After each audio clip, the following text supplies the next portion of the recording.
Raise your hand if you have run for chapter board at least once. Now, raise your hand if you have lost a position that you ran for. Keep your hands raised. First of all, look around at all the people that were in the same place as you have been. You can put your hands down now. Second of all, losing board does not mean that your time in BBYO is over or that you cannot be a leader. I'm sure all of you who have lost board have felt this way. Felt like you weren't fit to be a leader and that you should give up. Felt like you lost for a reason and that everything was over. To be honest, I once felt this way. Over a year ago, I ran for chapter Mazkira and lost. I thought I was done. Our Nasia reached out to me and told me that I had leadership potential and that I shouldn't give up. I'm sure you all know the "she's just saying that because she has to" feeling. I felt that. I'm sure you all have felt that. However, a little part of me listened to her. To this day, I still thank her for pushing me. I really didn't want to give up. BBYO was my home and I couldn't give up on it that quickly. So I spent the term planning programs and showing people that I had potential. I found ways to be a leader without the title. I applied for a chair position and continued to be an active member of my chapter. Eventually, there I was, 6 months later, running for Sig and Eat. I bet you all can guess how this went. I lost, again. Saying that there were tears would be an understatement. I cried for days. This time, I actually thought my time in BBYO was done. I didn't want to go to programs. I didn't want to see the chapter board that I wasn't on.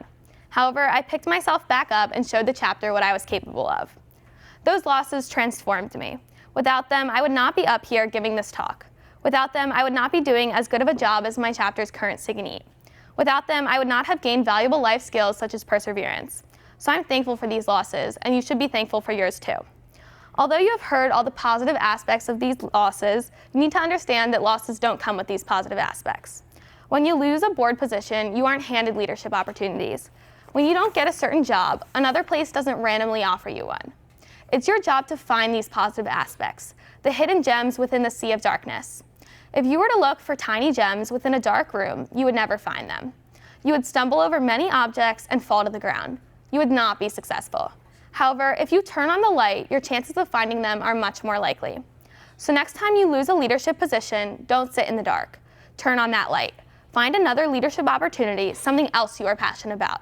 And if you can't find it, create it. When you lose a board position, whether it is Gadol or Nasia or Mazkir or Mazkira, don't give up. If you want to be a leader in your chapter, you can be a leader. Take up opportunities that don't involve a certain title. Steer a program, apply for a chair position. If your chapter doesn't have chair positions, talk to your Nasia or Gadol and make a chair network. You don't need the title of a board position to make an impact on your chapter. I'm sure you all will agree with me when I say that BBYO leadership is usually centered around board. But in reality, if there are so many other ways to be a leader without the title, why is board all that we focus on? Why can't more people focus on the other leadership opportunities besides board? So I challenge all of you, after hearing these next few tips, to go home and make a difference in your chapter. Show people that BBYO leadership should not be centered solely around board. Now, this concept of being a leader without a title does not just apply to life in BBYO. One way to be a leader anywhere is to simply display respect. When any person is respectful, they make an impact on the people around them. Have a great mindset and always present a positive attitude. That will make you a great leader. For example, when my chapter planned a program with our brother chapter, it did not go so well. I'm not going to lie, it was pretty awful.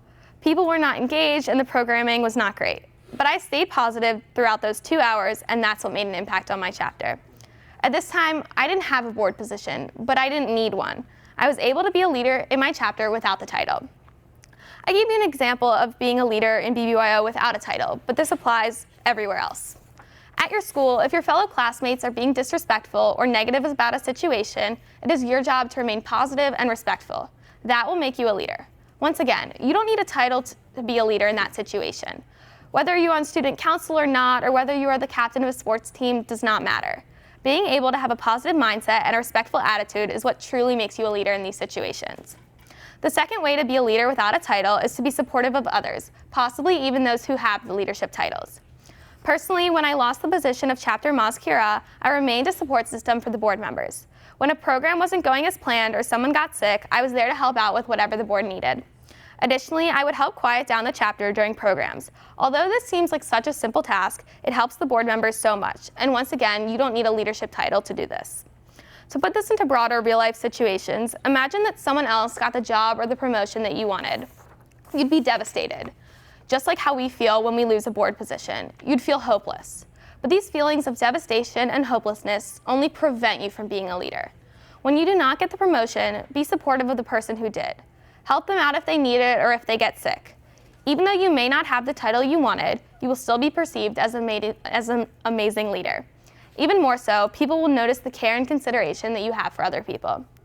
A third way to be a leader without a title is to strengthen your teamwork skills. For example, when working with members of my chapter to plan programs, I focused on teamwork. I didn't have a title at this time, but being a good team player helped me shine as a leader.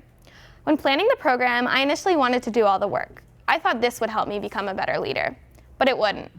What would help me become a better leader would be allowing others to share the work. These aspects of teamwork can help a person be a strong leader whether they have a title or not. Although that was a BBYO-oriented example, it directly correlates to any other aspect of someone's life.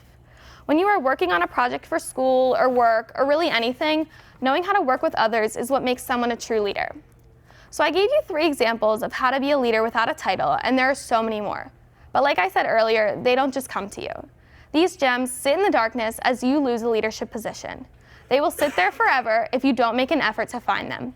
So next time you don't get the position you want or the job you applied for, think about those gems. If you're able to recognize that those gems are there and you go turn on that light to find them, you'll be a successful leader. Once you take hold of all the ways to lead without a title, such as being respectful or supporting others, is when you truly become the best leader there is.